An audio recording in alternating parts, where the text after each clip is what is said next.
이번 시간은 2014년도 수질환경 기사 1회 시험 3월 2일 시행했던 B형 문제 2과목 상하수도 계획을 보도록 하죠. 21번 문제부터 바로 시작합니다. 21번 문제는 다음은 정수실의 시설 능력에 관한 내용이다. 가로 안의 내용으로 옳은 것을 골라라.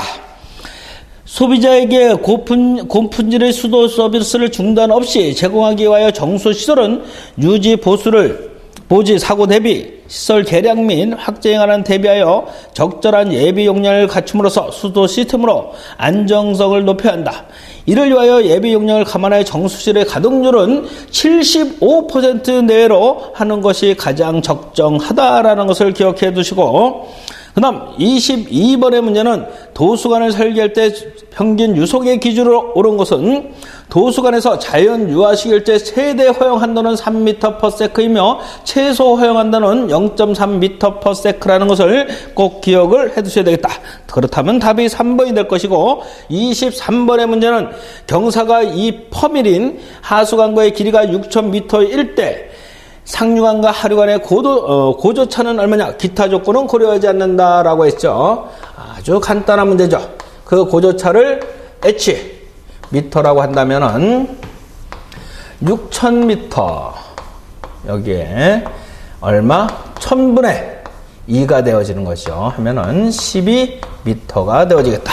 그래서 답은 4번이 될 것이고, 24번의 펌프의 규정 토출량은 50큐빅미터/민, 펌프의 규정 회전수는 900회/민, 펌프의 규정 양정이 15m일 때 비교 회전도 NS의 값은 또는 비속도라고 하죠.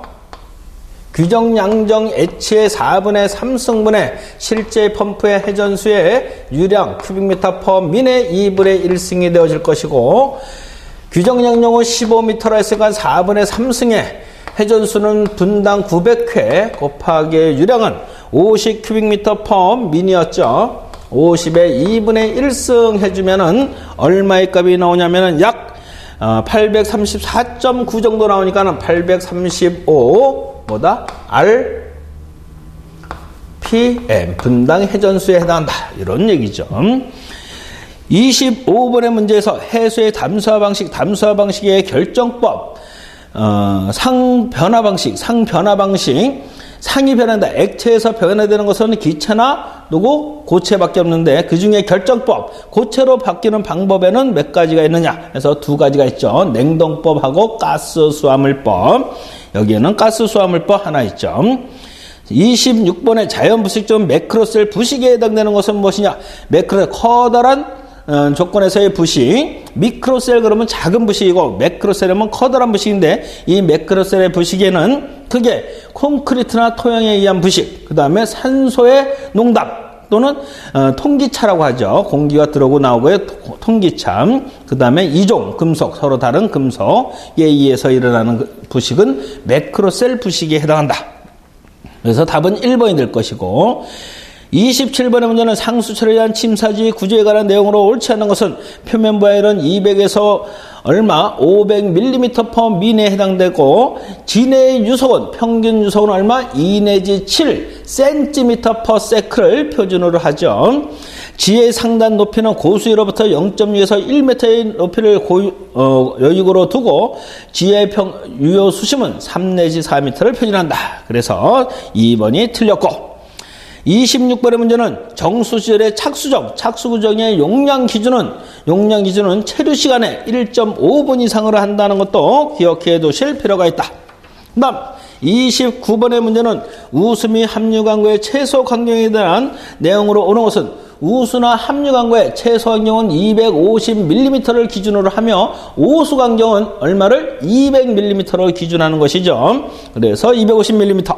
30번의 문제는 강거별 계획 하수량을 결정할 때 고려사항으로 옳지 않는 것은, 오수 강거에서는 계획시간 최대 오수량을 기준으로 하며, 차직 강거는 계획시간 최대 오수량과 계획 우수량을 합한 것으로 하는 것이 아니라 우천시 계획 오수량을 기준으로 한다라는 것을 알아두셔야 되고, 그래서 2번이 틀렸고 다른 것은 맞고, 31번의 문제는 다음 중 망무들의 열에 관한 내용으로 거리가 먼 것은 열화라고 하는 것은 외적인 어떤 요건에 의해서 막 자체에 문제가 생겨서 효율이 감소되어지는 것을 열화.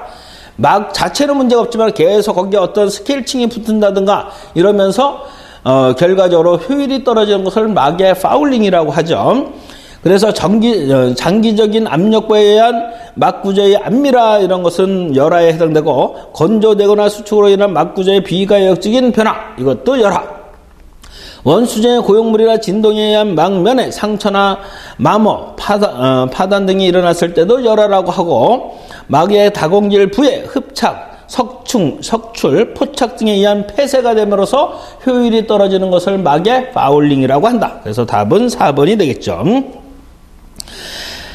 32번의 다음은 하수광고의 접합에 관한 내용이다. 가로 안에 옳은 내용은 2개의 광고가 합류하는 경우와 중심각은 되도록 60도 이하로 하고 곡선을 갖고 합류하는 경우에는 곡률 반경의 5배 이상으로 한다라는 규정을 알아두셔야 될 것이고 33번에 호소, 댐을 수온으로 하는 경우에는 치수절에 관한 설명으로 옳지 않는 것은 치수딱, 가동식인 것은 일반적으로 철근 콘크리트 구조로 하며가 아니죠. 철근 콘크리트로 축조로 하기 곤란하죠. 이런 것은 곤란하고 수압이 깊은 특히 수심이 깊은 곳에 치수탑이라는 것을 사용을 한다는 그러니까 철근 콘크리트 축조를 하며 요것이 틀렸어요. 다른 것은 맞으니까 보도록 하고 그 다음 34번에 계획 오염 부하량 및 계획 유입 수질에 관한 내용으로 옳지 않은 것은 관광 오수에 의한 오염 부하량은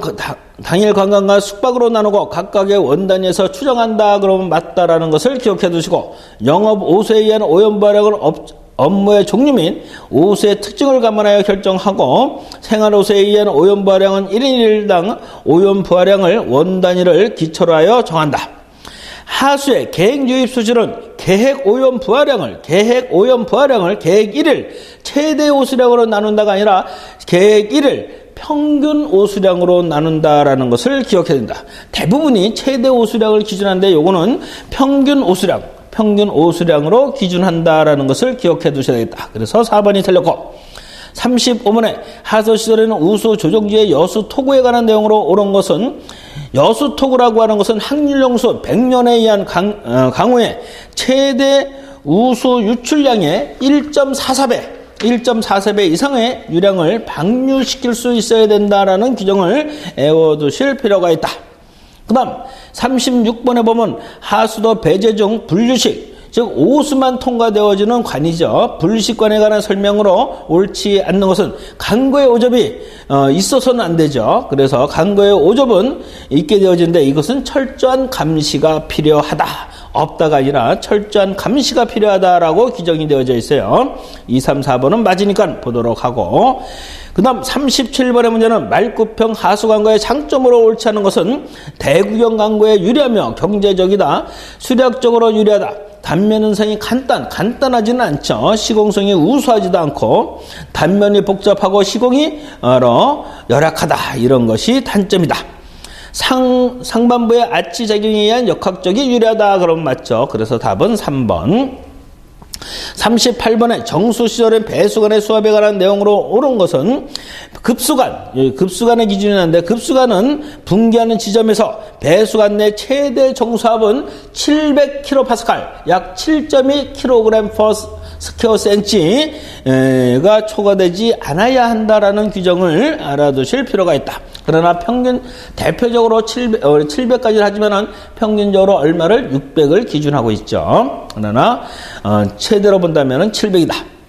39번에 하도실은 유량 조정제에 관한 내용이다. 옳지 않은 것을 조회 운영은 체류 시간에 6시간분을 한다. 이런 규정은 없다르니. 유량 조정제는 유입 하수량의 유입 부하량의 시간 변동을 고려하여 설정 수량을 초과하지 않는 수량을 일시적으로 저류할 수 있는 조건 이렇게 되어져 있어요. 1번이 틀렸고 유효 수심은 3 내지 5m를 표준으로 하고 이런 것들. 그 다음에 40번의 문제는 정수 시절에는 완성 여과제에 관한 내용으로 옳지 않은 것은 주위벽 상단은 급속이나 완속 다 마찬가지로 주위벽 상단은 집안으로부터 약 15cm 정도를 높여서 여과지로 오염수나 토사 등이 유입되지 않도록 해야 된다라는 것이죠. 60cm는 너무 높다는. 그래서 1번이 틀렸다. 이렇게 해서 간략하게 2014년도 1회 시험에 2과목 상하수도 계획 문제를 풀어봤죠. 그러면은 이번 시간은 여기까지 하고 다음 시간에 3과목으로 나가기로 하겠습니다. 수고하셨습니다.